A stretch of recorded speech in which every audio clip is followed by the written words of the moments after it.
Oh, do you know what? I bought an album by a hip hop group called Asylum 7. Very underground, such a sick album, and it's called I forgot the name of it. The first piece of music that I bought was by a hip hop group called Asylum 7, the Brown Study EP.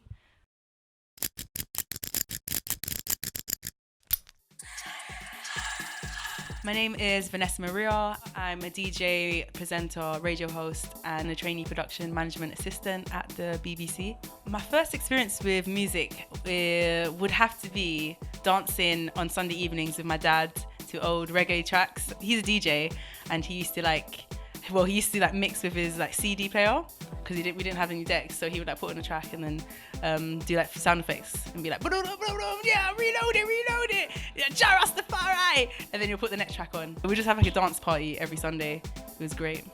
Yeah, I've always had a passion for music, and I didn't expect to land into it because I studied psychology. But I've been part of an African samba percussion group in school. I played the clarinet, the flute. I tried to do the singing thing, didn't work out. I wanted to be a rapper. There's a lot of things that went down. I realised that I wanted to pursue a career in radio and music when I first heard about Snoochie Shy. She was doing her breakfast show on Radar Radio, and I was like, this girl, this is so sick. And I was thinking, oh, I can actually do this. This is something that I can do, I would love to do, and I'll be good at it. That's when I was like, no, I need to do this. And I knew that I wasn't going to be a clinical psychologist. I wish I had a jingle. Do you know what? I'm just gonna put in a jingle that might not relate, but it's calm. This is a time when I came through to finesse the ting. I actually emailed one of my favourite psychologists. His name is Erwin Yalom, and he's a renowned clinical psychologist across the world. And I sent him an email as a fluke, being like, oh, what do I do to become a psychologist? And he emailed back, thanks. And that's when I knew. After sending 3 paragraphs, it ain't for me. Shout out to Erwin. I can't tell you who my favourite guest was. That's a political decision right there. Everyone's my favourite. Love them all.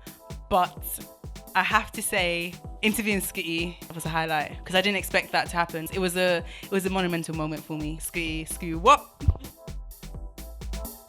Presenting an award for David Attenborough was mad. I don't think I expected it to be as crazy as it was during the time. Because when I did it, it was kind of like I was talking to my granddad. And I always tell people this. I was like, I didn't think it was a big deal. But now, when people are like, oh my God, you met David Attenborough, I'm like, oh shit, is it big? I was like, it is big. It feels like a life sort of achievement. One of the things that was something I'm proud of. Yeah, it felt like a privilege. Honestly, it was an honor to meet him because obviously he's an amazing activist. He's a incredible naturalist. He's a campaigner for climate change and climate justice. So to even be in his presence just felt very lucky. Being listed as one of Bristol's most inspiring young people was like a shock because I was like, geez, is that me? And I was like, hey, that is me. No, it was honestly really humbling because I feel like when you're really pushing and grinding towards your dreams and your goals, it's really hard to kind of stop and look at the progress that you've made. And often you're in such a bubble that you don't actually pat yourself on the back and you think, you know what, I've done all right, I'm doing good. And obviously people talk about it all the time with social media and comparing yourself to other people.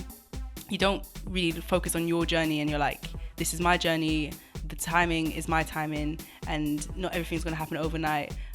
So just trusting in the process is really important. So being listed made me trust in that process and made me appreciate and acknowledge that my hard work is paying off.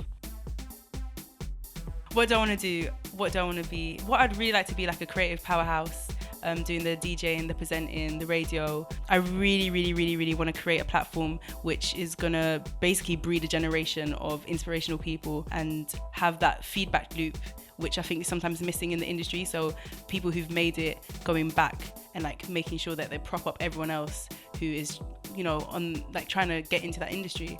That's really important to me because no matter where you are, you can always help someone else because someone else is going to be behind you. Shout out to Stacey Olika, who's my creative partner. Watch out for 2020 because we're going to be working on a new project together. Shout out to obviously Scooty. Shout out to Virgil Hawkins, Trezor, who I just had an interview with. Go stream it. And yeah, shout out to everyone who's just helping me and supporting me, like 1020. 1020 what?